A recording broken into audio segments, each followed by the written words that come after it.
कोपिला संसार। नमस्कार आदरणीय दर्शकवृन्द, स्वागत छ कोपिला नेपालको साप्ताहिक प्रस्तुति कार्यक्रम कोपिला संसार लिएर आजको बसाइ पनि हामी उपस्थित भइसकेका छौँ।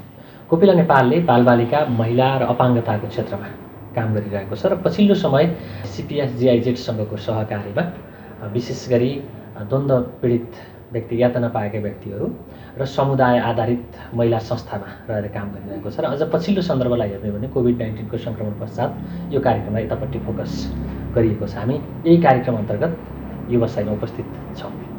दर्शकबिन, आज हामी विशेष गरी गण्डकी प्रदेशमा कोपिला नेपालले हेरिरहेको जुन 2 जिल्ला बाहेकका अरू 9वटा जिल्लामा हेरिरहेको छ बालबालिका, महिला र अपाङ्गताको क्षेत्रमा यसको मोनिटरिङ गर्ने सन्दर्भमा विशेष गरी सामाजिक विकास मन्त्रालयले यसका पार्टहरू हेर्ने र कोभिड-19 ले यिनै समुदायलाई अलिकति बढी प्रभाव पनि पार्ने भएको हुनाले उनीहरूप्रति यो बेला विशेष गरी कसरी ध्यान दिएको छ भन्ने एउटा पाटो, साथसाथै नीति निर्माण गर्ने सन्दर्भमा बालबालिका, महिला र अझ ज्येष्ठ नागरिकको पनि सन्दर्भ जोडौँ। उहाँहरूका विषयमा कसरी फोकस गरिएको छ, अपाङ्गता भएका व्यक्तिहरूलाई कसरी फोकस गरिएको छ र प्रदेश सरकारको अनुभूति उहाँहरूले कसरी गर्नुभएको छ भन्ने सन्दर्भमा जोडिनेछौँ, कुराकानी गर्नेछौँ। हामीसँग यति बेला स्टुडियोमा हुनुहुन्छ सामाजिक विकास मन्त्रालयका सचिव डाक्टर रामप्रसाद घिमिरे। त्यसै गरी हामीसँग स्टुडियोमा हुनुहुन्छ गैर सरकारी संस्था महासङ्घ गण्डकी प्रदेशका अध्यक्ष एवं कोपिला नेपालका कार्यकारी निर्देशक बिना सिलवा। दुवैजनालाई स्वागत छ। धन्यवाद। मैले खास गरी सचिवज्यूबाटै सुरु गरेँ। यहाँहरू चाहिँ अब महिला, बालबालिका, वृद्ध भनौँ न, सामाजिक विकास मन्त्रालय नामैले पनि हैन समाजको संरचनालाई कसरी विकास गर्ने भन्ने कुरा सेवामूलक कार्य भनिन्छ अझ यसलाई चाहिँ। बालबालिकाको अवस्था हेऱ्यो भने पनि हामीले अझै कतिपय विद्यालय बाहिर नै बालबालिकाहरू छन् भन्ने हाम्रो आँकडाहरूले देखाउँछ। यसरी महिला बालबालिकालाई हेर्ने सन्दर्भमा हैन एउटा महिला शिक्षित हुनुभयो भने परिवार शिक्षित हुन्छ भन्नेबाट हामी सुरु गरौँ। कसरी फोकस गर्नुभएको छ?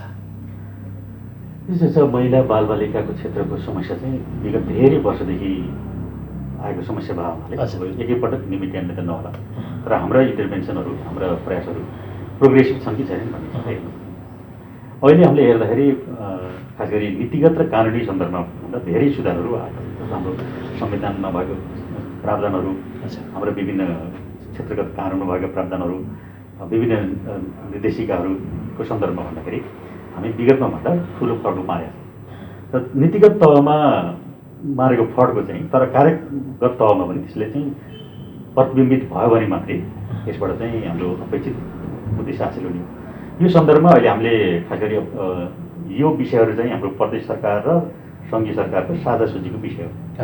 यसमा महिलाको विषय होस्, अपाङ्गताको विषय होस्, यसमा चाहिँ हाम्रो नेपाल सरकारले विभिन्न कानुनी व्यवस्थाहरू गरेको छ, ऐनहरू छ। त्यसको अन्तर्गत रहेर हामीले विभिन्न कार्यविधिहरू बनाउने, विभिन्न समिति जस्तो भनौँ अहिले हालसालै हामीले प्रदेश स्तरीय अपाङ्गता निर्देशन समिति भनेर बनायौँ। प्रदेश स्तरमा चाहिँ जुन हाम्रो यी चाहिँ कानुनी विषयहरू छन्, जुन हाम्रो चाहिँ नीतिगत विषयहरू छन्, तिनीहरूलाई कार्यान्वयन गर्ने सन्दर्भमा समन्वयात्मक ढङ्गले कसरी त्यसलाई कार्यान्वयनलाई अझ बढी प्रभावकारी बनाउने भन्ने सन्दर्भमा यस्ता उयोहरू चाहिँ हामीले गर्दै आइरहेका छौँ। अब खास गरी महिला बालबालिकाको सन्दर्भमा कुरा गरिरहँदाखेरि हिजो चाहिँ केन्द्रबाट एकैचोटि तलसम्म हेर्न नभ्याउने भयो भन्ने थियो होइन, मसिनो गरी नागरिकले त्यो अनुभूति गर्न पाउनु भएन सेवा प्रवाहको भन्ने थियो।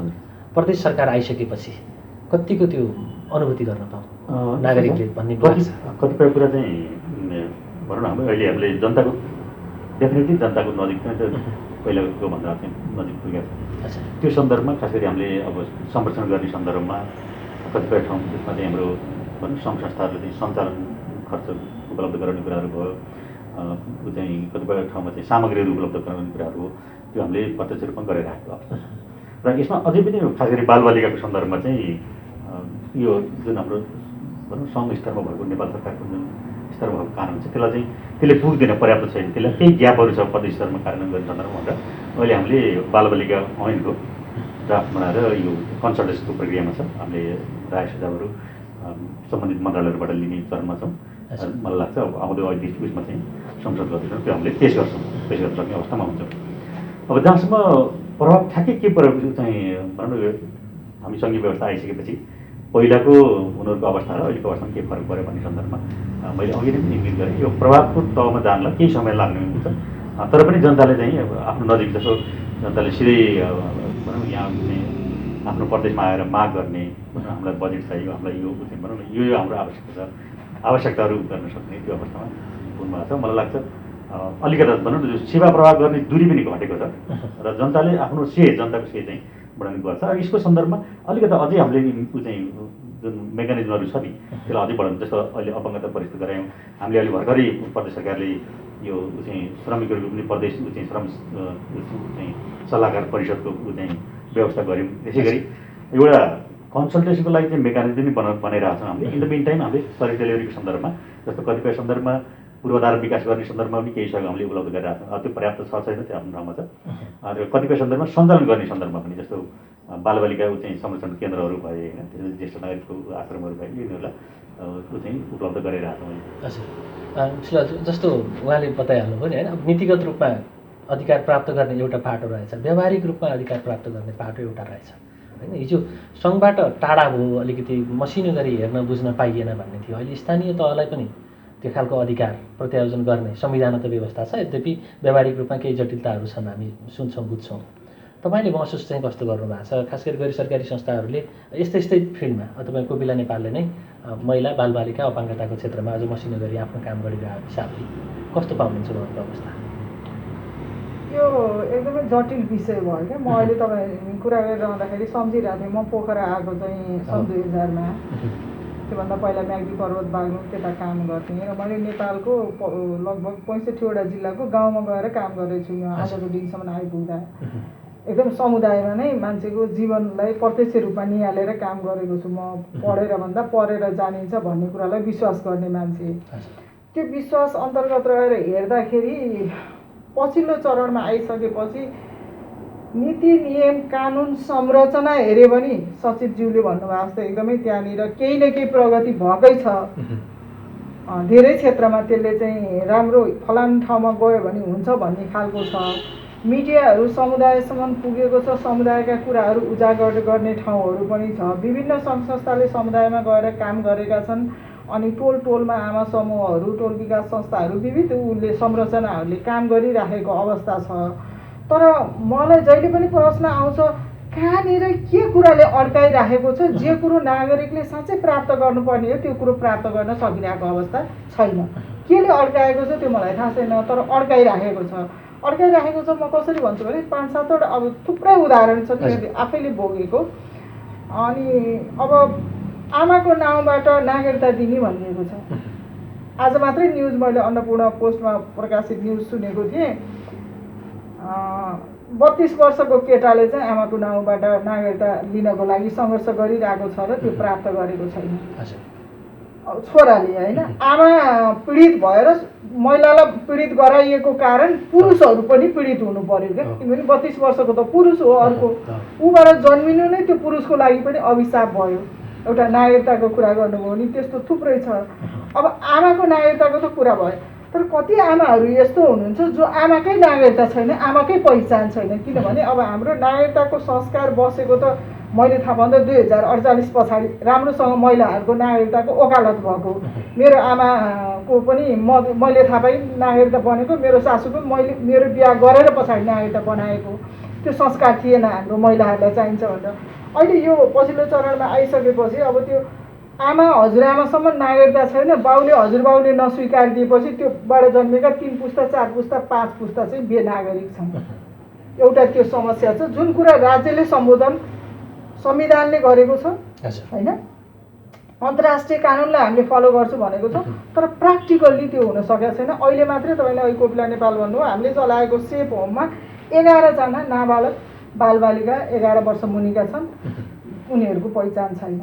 आमाहरू रेपबाट जन्मिएका छन् होइन। अब कोही चाहिँ पहिचानै छैन, कोही आफू मुख बोल्न सक्दैनन्। अनि ती बच्चाहरू अब भोलि के हुन्छ त्यो बच्चा भोलि ठुलो गएपछि मैले शान्तिका कुराहरूमा जोडिरहेको छु। एउटा त्यो पाटो पहिचानको छ। अर्को पाटो राज्यले दिने जुन अधिकार हो एकातिर चाहिँ अरू सवालमा चाहिँ सबै संरचना गाउँ स्तरमा गयो, तर महिला बालबालिका कार्यालय अलिकति भए पनि गएर महिलाहरूले भए नभए रुने ठाउँ थियो। म प्रदेशबाट बोलिराखेको छु। त्यो महिला बालबालिका कार्यालय चाहिँ हटाइयो। अब गाउँपालिकामा न्यायिक समिति छ। अब न्यायिक समितिमा वकिलहरू हुनुहुन्न, कानुनका के भन्छ ज्ञाताहरू हुनुहुन्न। अनि हाम्रा सामान्य दिदीबहिनीहरू जो चाहिँ चुनाव लडेर आउनुभयो, अब भन्दाखेरि तितो हुन्छ। मैले धेरै, सबैलाई त भन्दिनँ, धेरै उपप्रमुखहरू कस्तो पाउँछु भने श्रीमान राजनीति गर्नुहुन्थ्यो होइन। अब संविधानले 33% महिला अनिवार्य गराइयो।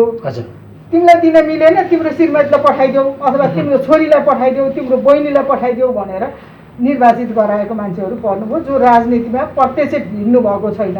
गृहिणी भएर बस्नु भएको थियो। गृहिणीले आएर एकैचोटि न्यायिक समिति सम्हाल्नु त न त जो।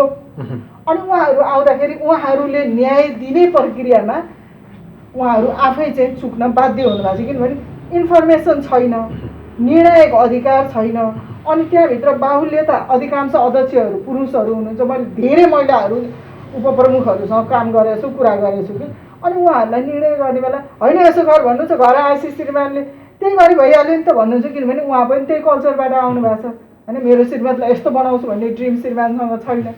अनि त्यसले गर्दाखेरि महिलाहरूले प्राप्त गर्नुपर्ने न्याय जुन तपाईँले चाहिँ नजिक भएरै जुन सेवा प्राप्त गर्नुपर्ने थियो त्यो पाउने ठाउँ नै कमजोर भएको अवस्था छ।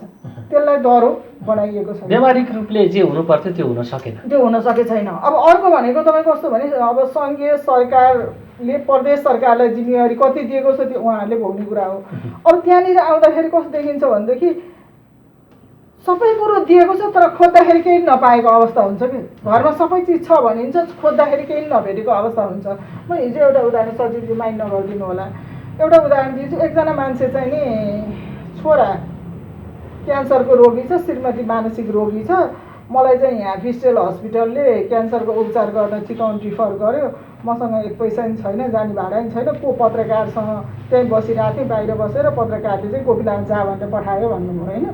अनि म यहाँ हिजो हाम्रो यही हलमा कार्यक्रम थियो, म आउनु भनेर ठिक्क पर्दाखेरि चाहिँ उहाँ आइपुग्नु भयो। अनि मैले एकछिन बसेर छोटो कुरा गरेँ, गर्दा गर्दै त अनि मैले यहीँ मन्त्रालयमा फोन गरेँ होइन, त्यो तिनजनालाई। अनि गरेको हामीसँग त त्यो शीर्षकमा उहाँले के माग्नु भएको छ भन्दा मलाई यहाँबाट के चाहिन्छ भन्दा यहाँबाट चितवन पुग्ने पैसा दिनुहोस् भन्नुहुन्छ। भाडा गाडी भाडा मात्रै माग्नु भएको छ। अनि यहाँ फोन गरेँ, छैन हामीसँग त त्यो शीर्षकै छैन भनिसकेपछि अनि बाध्य भएर अनि स्टाफलाई बोलाएँ, ल कहाँबाट के गरेर मिल्छ, कति चाहिन्छ भनेको 2000 दिए त पुग्थ्यो भने 2000 प्राप्त गर्न नसकेर चाहिँ मान्छे आइरहेको अवस्था छ। नागरिक हो, हेर्दाखेरि मान्छे हुन्छ। त्यो सानो कुरा हामीले जोड्न सकिरहेको अवस्था छैन। अहिले हाम्रो अघि तपाईँले भन्नु नि सिपिएस प्रोग्राम, हामीले यसलाई चाहिँ शान्तिको लागि लचकता भनेका छौँ। लचकता यस अर्थमा कि जब अप्ठ्यारो परेको ठाउँमा एउटा द्वन्द्व सिर्जना हुन लाग्दा एउटा अलिकति विक भएको महसुस गरिदियो भने अथवा सो गरिदियो भने अर्को सो त मत्थर हुन्छ नि त। एउटा अलिकति हारेको महसुस गरिदियो भने पछि हट्दियो भने त हान्न गएको मान्छेले मूर्ति फर्कायो भने त अर्कोले हानिहाल्न सक्दैन नि। त्यसैले त्यसको लागि लचकता सिर्जना हुनुपर्छ, जुन कुरा चाहिँ हाम्रो मन्त्रालयले त्यो पाटोबाट चाहिँ गर्न नसकिरहेको हो कि भन्ने हामीलाई चाहिँ महसुस हुन्छ। अब चाहिँ जनतासँग सबभन्दा नजिकको सरकार भनेको स्थानीय सरकार हो। अब यस्ता विषयहरू जुन दैनिक जनजीवनसित सम्बन्धित छन् ती विषयहरू चाहिँ स्थानीय सरकारको प्राथमिकता पनि पर्नु पऱ्यो। त्यसै गरी स्थानीय सरकारलाई ती आवश्यकता परिपूर्ति गर्ने सन्दर्भमा इम्पावर गर्नु पनि जरुरी छ। र अहिलेको सन्दर्भमा हामीले खास गरी सामाजिक विकासको समग्र क्षेत्र, अहिलेको महिलाको क्षेत्र, बालबालिका, ज्येष्ठ नागरिक समग्र क्षेत्र भन्यो भने हामीले स्थानीय सरकारको प्राथमिकतामा पार्नलाई अझै केही मेहनत गर्न जरुरी छ। र प्राथमिकतामा पारेर मात्रै हुँदैन, त्यसलाई पुरा गर्न सक्ने गरी साधन स्रोत व्यवस्था र उसको क्षमता विकासको कुरा पनि गर्न जरुरी छ। त्यसैले एउटा चाहिँ पाटो चाहिँ हामीले त्यो गर्न सक्यो भने इमिडिएटली जनतासित गर्ने भनेको भने जनतासित सिधै दैनिक रूपमा चाहिँ उसले भनौँ न अन्तर्क्रिया हुने भनेको त स्थानीय सरकारसँगै हो। त्यो सन्दर्भमा एउटा मलाई लाग्छ हामीले त्यो फ्रन्टमा चाहिँ अलिक सुधार गऱ्यो भने देखिने गरी र जनताको चाहिँ जीवनमा अनुभूति हुने गरी धेरै सुधारहरू ल्याउन सकिन्छ। त्यो बाटो कसरी एउटा बाटो के भयो त्यो गर्नलाई एउटा पहिलो कुरो त भनौँ हामी भर्खर अब संहिताको उसमा चरणमा प्रवेश गरिरहेको छौँ। सुरुको फेजमा अब यो हामीले जुन विकास छ नि विकासलाई नै रिडिफाइन गर्न जरुरी छ। हामीले खालि पूर्वाधार विकासलाई मात्रै विकास होइन कि सामाजिक विकास पनि यसको अभिन्न अङ्ग हो र पूर्वाधार विकासले चाहिँ केही चाहिँ फेसिलिटी उपलब्ध गराउँछ र त्यसलाई फेसिलिटीलाई उपयोग गर्न सक्ने बनाउनलाई चाहिँ हामीले सामाजिक विकास पनि त्यतिकै जरुरी छ। किनभने यी दुईटालाई सँगसँगै लिएर जानुपर्छ भन्ने कुरामा हामीले खास गरी योजना बनाउने सन्दर्भमा त्यो कुराहरू स्थानीय सरकारले र प्रदेश सरकारले पनि त्यसमा गर्न जरुरी छ। प्रदेश सरकारको तहमा भनौँ न सबैलाई पुग्ने गरी त छैन होला सायद। अब यो जुन बालबालिकाको संरक्षण गर्ने सन्दर्भमा गएर चाहिँ मैले अघि नै भने केही ठाउँमा चाहिँ पूर्वाधार विकास गर्ने सन्दर्भमा पनि हामीले बजेट दिने गरेका छौँ र सञ्चालन गर्ने सन्दर्भमा पनि सञ्चालनको अनुदानहरू हामीले दिने गरेका छौँ। अब त्यो पर्याप्त हुन्छ हुँदैन त्यो आफ्नो ठाउँमा चाहिँ मैले अघि नै भने। त्यसैले अब यो चाहिँ अनुदान उपलब्ध गराउने गर्ने भन्ने कुरा एउटा भयो। अर्को महत्त्वपूर्ण कुरा के हो भने यो सामाजिक विकासको क्षेत्र चाहिँ सरकारले एक्लै गर्ने विषय होइन। धेरै कुराहरू चाहिँ सरकारले एक्लै पनि गर्न सक्ला, तर सामाजिक विकास अथवा सामाजिक परिचालन मोबिलाइजेसनको कुराहरू भने एकदमै सहकार्य जरुरी हुन्छ। यसको लागि चाहिँ सरकार, निजी क्षेत्र र गैर सरकारी क्षेत्रको भनौँ सहकार्य एकदमै घनीभूत हुन जरुरी छ।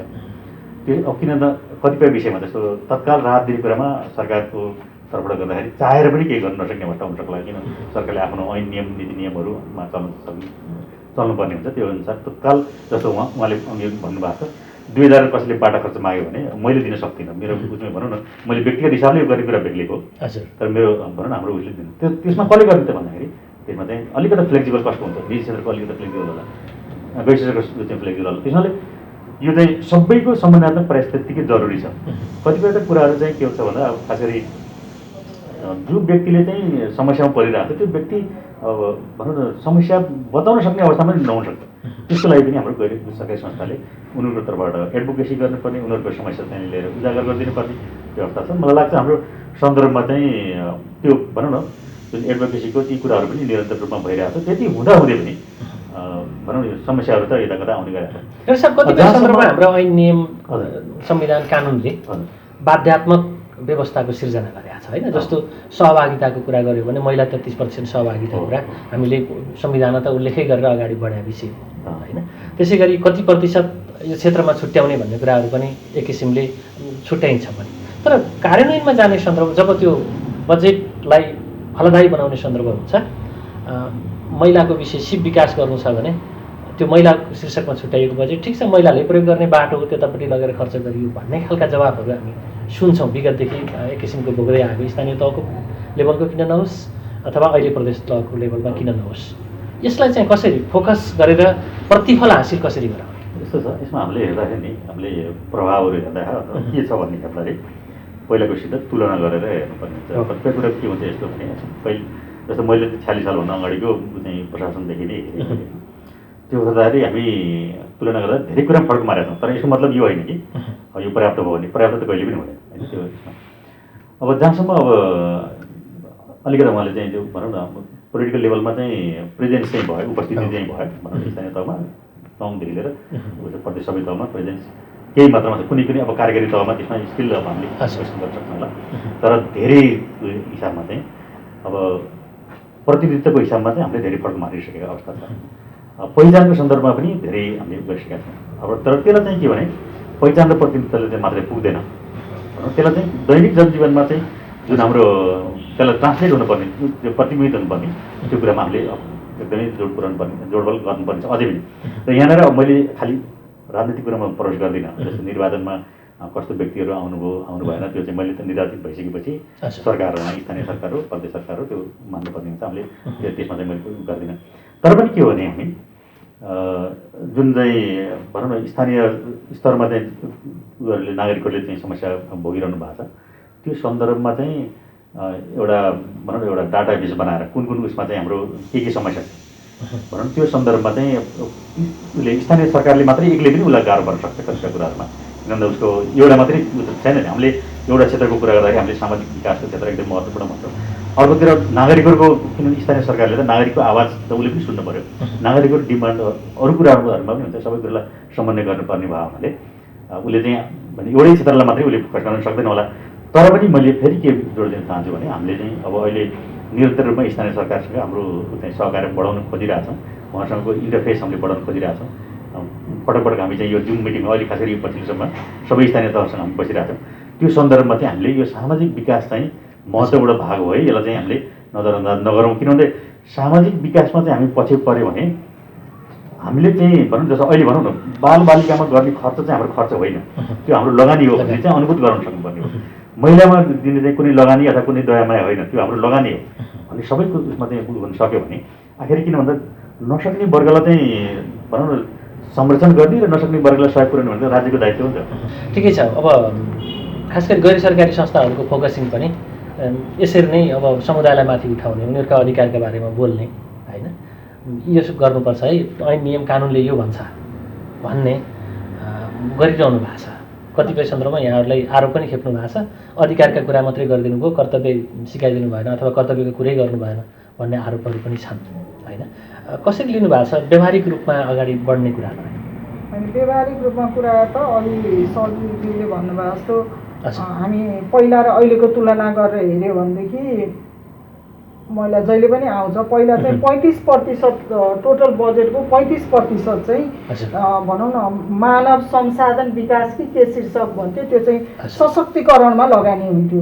त्यो भनेको अपाङ्गता भएका व्यक्तिहरू, महिलाहरू, बालबालिकाहरू, ज्येष्ठ नागरिकहरू र दलित तथा पिछडिएको वर्गको लागि भनेर नै ओभरअल बजेटको 35% जस्तो लाग्छ होइन सचिवजी। त्यो बजेट चाहिँ लगानी हुन्थ्यो। त्यही शीर्षकमा खर्च गर्नुपर्छ भन्ने म्यान्डेटरी थियो। भला तपाईँले भने जस्तो अघि बाटो खन्दा तिमीहरूलाई हो भनेर महिलाहरूलाई खुसी बनाएर त्यहाँ फकाएर हालेका कुरा यता कता थिए, तर त्यो गर्नुपर्छ भनेर छुट्टिएपछि हामी जस्तो सङ्घ संस्था जो त्यहाँ काम गर्थ्यौँ अथवा पत्रकारहरू अथवा नागरिक समाजलाई त्यहाँ गएर चाहिँ ल यो भनेको छ तपाईँहरूले यो माग्नुहोस् भनेर जनतालाई भन्न पनि सजिलो हुन्थ्यो, नागरिकलाई भन्न पनि सजिलो हुन्थ्यो, उहाँहरूलाई पनि यो गर्नु भएन है तपाईँको यो छ भनेर त देखाउन सजिलो हुन्थ्यो। अहिले त्यो छैन। अहिले चाहिँ एकमुष्ट यो पनि गर्नुपर्छ भनेर भनिएको चाहिँ छ, तर मान्छेको प्रायोरिटी त ह्युमन रिसोर्स डेभलपमेन्टमा त अहिले छैन। मान्छेले जहिले पनि के भने झट्ट हेर्दा देखिने काम गर्छ। मैले भन्छु 20 वर्ष भयो हामीले एउटा संस्था चलाएको, त्योभन्दा पहिला म सेभ द चिल्ड्रेन लगायतको आइएनजिओमा काम गर्थेँ। एउटा ठुलो काम गरेपछि वाह बिनाजीले यहाँ आएर चाहिँ यो गरिदिनु भयो भन्ने प्रशंसा हुन्थ्यो। अहिले हामी सडकमा भएको दिदीबहिनीलाई उठाएर ल्याएर खुवाएर पालेर मानसिक उपचार गरेर अलिकति सधैँ बनाएर छोरीलाई भात पकाएर खुवाउन सक्ने बनाउँछौँ, त्यो कसले देख्छ होइन भनेको। तर हामीले त्यसलाई गहिराइमा हेऱ्यो भने अरू 4वटा बच्चा सडकमा जानबाट एकजना महिलाले रोक्न सक्यो, गहिरिएर हेऱ्यो भने। बाहिर हेऱ्यो भने यहाँ सडकको एउटा उठाएर ल्याएर राखेको छ भनेर छ्या गरेर बोल्ने शब्द भयो भने त्यही कुरो चाहिँ अहिले भइरहेको छ, हामीलाई फिल हुन्छ कि त्यो ठुल्ठुलो कुरोमा चाहिँ लगानी भएको छ। अब एकचोटि एउटा कार्यक्रममा एकजना नेतृत्वले भन्नुभयो मेगा प्रोजेक्टमा काम गर्नुपर्छ, अब यहाँ एनजिओहरूले यो झिना मसिना कुरा अब सब सरकारलाई छोडिदिए हुन्छ भन्नुभयो। मेगा प्रोजेक्टमा काम गर्ने, तर नागरिक भोको बसेर, किनभने अन्तर्राष्ट्रिय बाल अधिकार महासन्धिमा राज्यले चाहिँ आँखा चिम्लेर हस्ताक्षर गर्यो, मानव अधिकार महासन्धिमा आँखा चिम्लेर हस्ताक्षर गर्यो, मानव सडकमा भोको बसिरहेछ, मागेर खाइरहेको छ, उपचार नपाएर मरिरहेको छ, अनि मेगा प्रोजेक्टको मात्रै कल्पना गरेर हुन्छ। चाहिन्छ मेगा प्रोजेक्ट, तपाईँ हामी जस्तालाई चाहिएला, हामीभन्दा माथितिरकोलाई चाहिएला, तर त्यो सडकमा हुनेलाई त एकछिन पछिको एक कप तातो चियाको महत्त्व छ नि होइन, जाडोमा तातो चियाको महत्त्व छ। त्यो मान्छे चाहिँ कसले हेर्ने त भनेर चाहिँ त्यो चाहिँ गैर सरकारी संस्थाहरूले त्यो पहल चाहिँ गरिराख्नु भएको छ। र त्यो भनेको राज्यद्वारा बनेको, गैर सरकारी संस्था कहिले पनि सरकारको प्रतिपक्षी अथवा प्रतिद्वन्दी होइन। राज्यद्वारा बनेको नीति नियम कानुनलाई प्रभावकारी कार्यान्वयन गर्ने क्रममा राज्यका दृष्टिकोण नपुगेका अथवा नभ्याएका क्षेत्रमा सहयोग गर्नु गैर सरकारको दायित्व। एकदमै धेरै नागरिकहरू चाहिँ म आफू पनि द्वन्द्वको समयमा नेपालगञ्ज बसेर काम गर्थेँ कि, म त्यहाँको 9वटा जिल्लाको कार्यक्रम हेर्थेँ सेभ द चिल्ड्रेनबाट। त्यतिखेर मैले जुन खालको सपना देखेँ नि नागरिकको भोलि यो होला भनेर, तर अहिले चाहिँ त्यो खालको चेतना नभइकन नागरिक सेग्रिगेट भइदियो क्या। यो मेरो पार्टीको मेरो फलानाले यसो भनेपछि यो त मैले चुपो लाग्नुपर्छ भन्ने कल्चर होइन, समस्या छ, बोल्नुपर्छ भन्ने नै थाहा छ, यहाँबाट बोल्दैन। किनभनेदेखि भोलि मेरो दाइ भाइ मेरो पार्टी मलाई फलाउनु पर्छ कि भन्ने मात्रै उसलाई चिन्ता छ। त्यो घराइसी हिंसामा त्यही छ, बलात्कारमा त्यही छ। अहिले बिहान मात्रै म एकजना आमासँग 10 मिनट फोनमा झगडा गरेर आएको कि, छोरी बलात्कारमा परेर बच्चा जन्मिया छ, तिमी ए बाबा छोराले पाएको भए त तिमी घर लान्थ्यौ नि, तिमी लैजाऊ, तिम्रो छोरी हो, तिम्रो समाज राखेर म वकालत गर्छु, म आउँछु तिम्रो टोलमा भन्दा म्याडम मेरो इज्जत जान्छ, बुढाको इज्जत जान्छ, म त्यो गर्न सक्दिनँ भनेर सेफ होममा ल्याएर छोरी राखेको छ। गण्डकी प्रदेशको मान्छे यो भने त विकसित प्रदेश हो नि। अनि आमाहरू के भन्छ, होइन म्याडम बरु छोडिदिनु, त्यो केटो जहाँ गयो नि जान्छ, त्यो बच्चा तपाईँ राखिदिनुहोस्, मेरो छोरी चाहिँ मलाई पठाइदिनुहोस् भन्नुहुन्छ आमा, यही प्रदेशको आमा। भनेपछि अब त्यो कुराहरूलाई चिर्न हामीले के कार्यक्रमले सक्छ? सचिवज्यूहरूले, मन्त्रालयले, सरकारले सामाजिक संस्कारभित्रको कुरीति, कुसोच र मानवलाई मानवको रूपमा नहेर्ने दृष्टिकोणलाई चिर्नको लागि कार्यक्रम चाहियो कि भवन बाटोहरू बनाएर मात्रै विकास कहिले हुँदैन, त्यो कहिले पनि हुँदैन। त्यसैले त्यो चिर्ने चाहिँ के गर्दा हुन्छ भनेर चाहिँ अलिक बहस छलफल र सचिवज्यूहरू ठुलो मान्छेहरूले चाहिँ बुझ्न जरुरी छ। जुन कुरो बुझ्न मैले भन्यो भने चाहिँ उहाँहरूले समय नै पाउनुहुन्न जस्तो लाग्छ कि। सचिवज्यू, यस्ता कुराहरूलाई अब हामीले संस्थागत गर्ने भनौँ न, अथवा चाहिँ कानुनी दायरामा लगेर न्याय दिने कुराहरू हाम्रा पानामा त भरि छन् होइन, तर व्यावहारिक पाटो उहाँले भनिहाल्नुभयो नि, त्यो पाटोलाई सल्टाउने कुरा नै अझ बढी रहेछ। साँच्चै अब त्यो न्याय पाउने कुरा होइन। र आगामी दिनमा मैले गल्ती कमी कमजोरी गरेँ भने म उन्मुक्ति हुँदिनँ है, मलाई कानुनले साँच्चै समात्छ भनेर व्यावहारिक रूपमा देखिने कुराको कमी कमजोरी किन भइरहन्छ, किन त्यो गर्न सकिएन? अनि यस्तो छ, यसमा हुँदै नभए भने पनि भइरहेको छ। हजुर, अब कस्तो खालको आवश्यकतालाई कस्तो रणनीतिले चाहिँ त्यसलाई भने सम्बोधन गर्ने भन्ने कुराहरू हुन्छ। भनौँ न, जस्तो म्याडमले भन्नुभएको छ, कोही कानुनी समस्यामा परेको छ भने त्यसलाई कानुनी उपचार उपलब्ध गर्नु पऱ्यो, किनभने आफैले उसले वकिल राख्न सक्दैन होइन। त्यस्तो सन्दर्भमा अब कति चाहिँ सुरुवातै नभएको होइन कानुनी सहायता परियोजना भन्ने कुराहरू, कानुनी सहायता अदालतहरूमा पनि अहिले त्यो सुरु भइसकेको छ, पहिलाभन्दा धेरै ऊ चाहिँ भएको छ। तर पनि अझै पनि तल्लो ग्रासरुटमा भुइँ तहमा पुग्यो कि पुगेन भन्ने कुराहरू हुन्छ। त्यो सन्दर्भमा चाहिँ जनताको नजिक एउटा त स्थानीय सरकार हुन्छ, अर्को चाहिँ जनताको नजिक चाहिँ गैर सरकारी संस्थाहरू पनि जनताको सबैभन्दा नजिक, जनतासँग सबैभन्दा बढी भिजेका उयोहरू हुन्छ। तर त्यो विषयमा चाहिँ गैर सरकारी संस्थाको भनौँ न स्ट्रेन्थ पनि हुन्छ बढी। त्यो हुनाले यसमा चाहिँ गैर सरकारी संस्थाहरूको भूमिका उनीहरूलाई चाहिँ सजग बनाउनलाई, उनीहरूलाई चाहिँ भनौँ न सानोतिनो सहयोग पुर्याउनलाई र सरकारको ध्यान आकर्षण गराउनलाई त्यसको त्यतिकै भूमिका हुन्छ। दोस्रो चाहिँ हामीले यसलाई यस्ता विषयहरू चाहिँ हाम्रो जुन सामाजिक विकास छ, अब यसमा हामीले भनौँला जस्तो प्रदेश सरकारले यो पटक पनि हामीले सामाजिक विकासलाई 17% बजेट पुर्याउने भनेर 17% बजेट हामीले एलोकेट गरेन सामाजिक विकासलाई यो चालु आर्थिक वर्षमा हाम्रो त्यो छ। तर त्यसले मात्रै पनि पुग्दैन। हामीले हेर्दाखेरि के हेर्नु पऱ्यो भने कतिपय जस्तो स्वास्थ्यसित सम्बन्धित समस्याहरूलाई उपचार नपाएको होला, त्यो सन्दर्भमा यद्यपि हामीले अब क्यान्सर जस्तो असाध्य रोगहरूको सन्दर्भमा सहयोग पुर्याउने हामी चाहिँ सरकारले पुर्याइरहेको हुन्छ। अस्पतालहरूमा पनि हामीले सामाजिक इकाइहरू भन्ने गठन गरेका छौँ सबै अस्पतालहरूमा। ती सामाजिक इकाइहरूले चाहिँ त्यो चाहिँ काम गरिरहेको छ। तर पनि के भने त्यो असाध्य रोग मात्र त लाग्दैन, नागरिकलाई अरू खालको रोगहरू पनि लाग्छ। त्यो अरू खालको रोग पनि उपचार गर्छ। जस्तो अघि उहाँले भन्नुभएको थियो, अरू खालको रोगलाई उपचार गर्ने बनाउनलाई चाहिँ अब हामीले चाहिँ जानुपर्ने भनेको इन्सुरेन्सको एप्रोचमा जाने। हामीले वेलफेयर एप्रोचमा रकम मात्रै बाँडेर सधैँभरि त्यो पुग्दैन। त्यसैले हामीले जुन अहिले स्वास्थ्य बिमाको अवधारणा ल्याएको छौँ, यद्यपि त्यसले सबै कुरा कम्प्युट गर्दैन। अब सबै एकदम ठुलो रोग असाध्य रोग जसमा धेरै लाग्छ त्यसलाई चाहिँ सरकारले अहिले जुन चाहिँ नीति गरेको छ त्यसले काम गर्छ। तर त्योभन्दा तलकोलाई चाहिँ हामीले यो चाहिँ यो प्रदेशभरि नै अब हामी चाहिँ स्वास्थ्य बिमालाई चाहिँ पूर्ण रूपमा लागु कार्यान्वयन गर्ने सन्दर्भमा जानुपर्छ। त्यो गऱ्यो भने चाहिँ धेरै हदसम्म गर्छ र त्यसले राज्यलाई ठुलो दायित्व पनि बढाउँदैन। अब हामीले अगाडि उल्लेख गरेको महिला बालबालिका अपाङ्गताको क्षेत्र होइन, जो अरू बेला पनि सहयोग चाहिरहने होइन, उनीहरूलाई उठाउनका लागि हामीले केही न केही गरिरहनु पर्ने ठाउँ क्षेत्र हो। यो कोभिड-19 पछि उहाँहरूको अवस्था साँच्चै यहाँले त्यही क्षेत्रमा काम पनि गरे हुनाले कस्तो छ र साँच्चै राज्यको उपस्थिति भएको हुने अनुभूति उहाँले गर्न पाउनु भएको छैन? एउटा जुन बालबालिकाहरूको अधिकार चाहिँ एकदमै धेरै हनन भइरहेको अवस्था छ। त्यो हरेक क्षेत्रबाट बालबालिकाको अधिकार हनन भएको छ र अपाङ्गता भएको व्यक्तिहरूको सहजतामा एकदमै समस्या आएको अवस्था छ।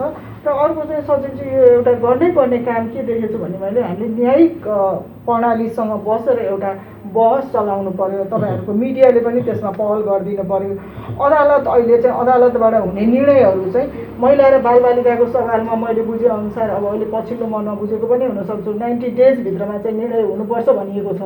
मसँग अघि पनि मैले भने 6 जना चाहिँ 1 वर्ष मुनिका बच्चा भएको आमाहरू हुनुहुन्छ, जो आमाहरू बच्चा आफूसँग राख्न चाहनुहुन्न, बच्चा अरू फोस्टर प्यारेन्ट्सहरूलाई दिनको लागि कानुनी प्रक्रियाबाट निर्णय भएर त्यो मान्छेले त्यो जो बलात्कार गर्ने मान्छे हो त्यो मान्छेले म बच्चा लिन्छु अथवा लिन्न भन्ने अवस्था उसलाई जेल चलान गर्ने हो कि त्यो प्रक्रिया निर्णय नभइकन त्यो गर्न पाइँदो रहेछ। अब अहिले त्यो आमाहरू बच्चा हेरेपछि गुवा हुन्छ।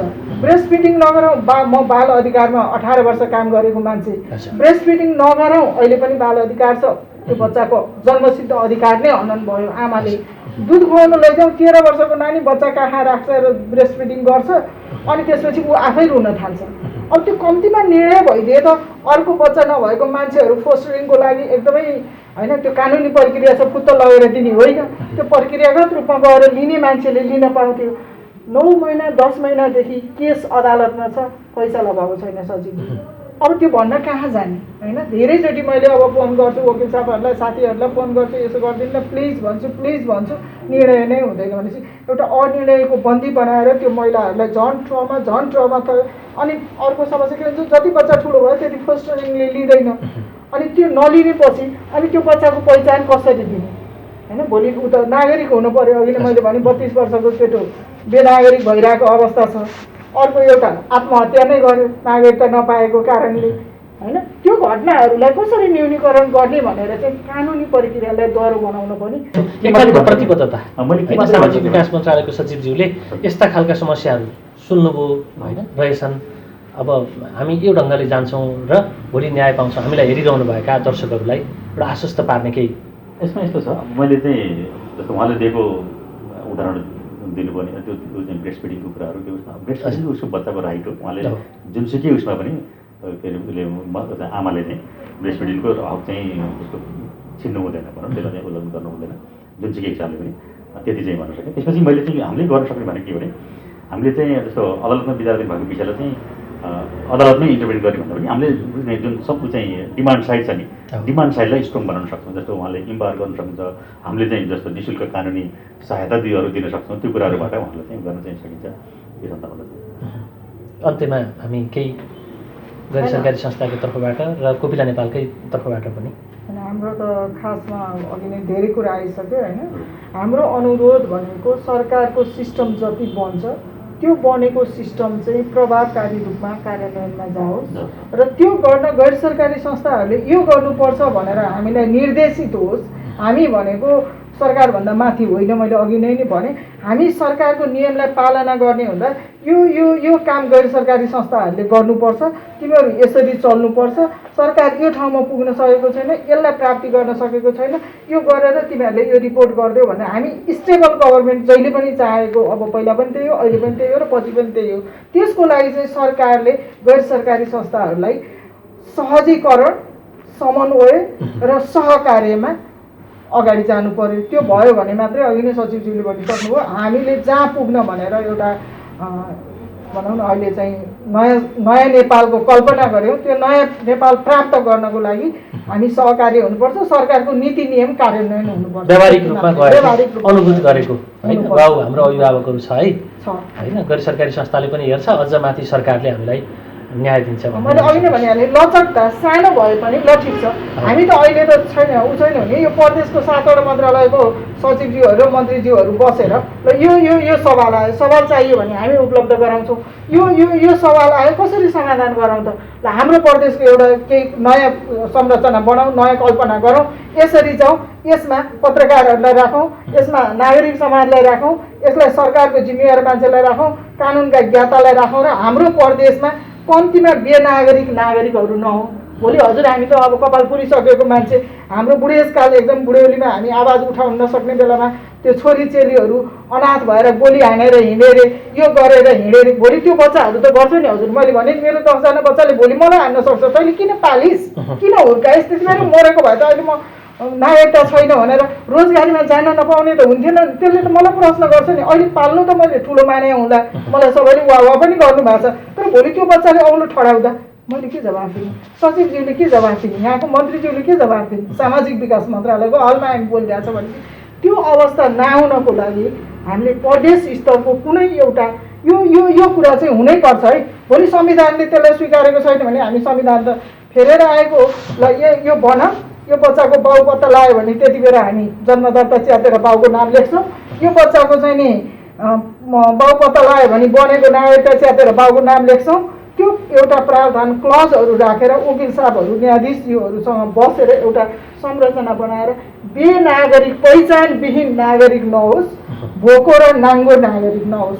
अरू त मान्छे आफ्नो परिश्रमले कोही माथि जान्छन्, कोही तल बस्छन्, त्यो परिश्रमले खाने। ठिकै छ, नीति निर्माणमा केही कमी कमजोरी छ भने त्यसलाई व्यवहारमा उतार्ने काममा सचिवज्यूले यतिका कुरा तपाईँसँग सुन्नु भएको छ, केही न केही हुनेछ। यहाँलाई यो महत्त्वपूर्ण समयका लागि, विश्लेषणका लागि, जानकारीको लागि दुवैजनालाई धेरै धेरै धन्यवाद। आदरणीय दर्शकवृन्द, आजको बसाइमा हामीले कुराकानी गऱ्यौँ सामाजिक विकास मन्त्रालयका सचिव डाक्टर रामप्रसाद घिमिरेसँग कुराकानी तपाईँले सुनिसक्नु भएको छ। त्यसै गरी गैर सरकारी संस्था महासङ्घ गण्डकी प्रदेशका अध्यक्ष एवं कोपिला नेपालका कार्यकारी निर्देशक बिना सिलवालसँग कुराकानी पनि हामीले प्रस्तुत गरिसकेका छौँ। यतिन्जेलसम्म हामीलाई हेरिदिनु भयो तपाईँ सम्पूर्ण दर्शकप्रति विशेष आभार प्रकट गर्छु र आगामी श्रृङ्खलामा फेरि यस्तै यस्तै विषयवस्तु लिएर उपस्थित हुनेछौँ। अहिले भने हामी सबैलाई आज्ञा दिनुहोस्। नमस्कार।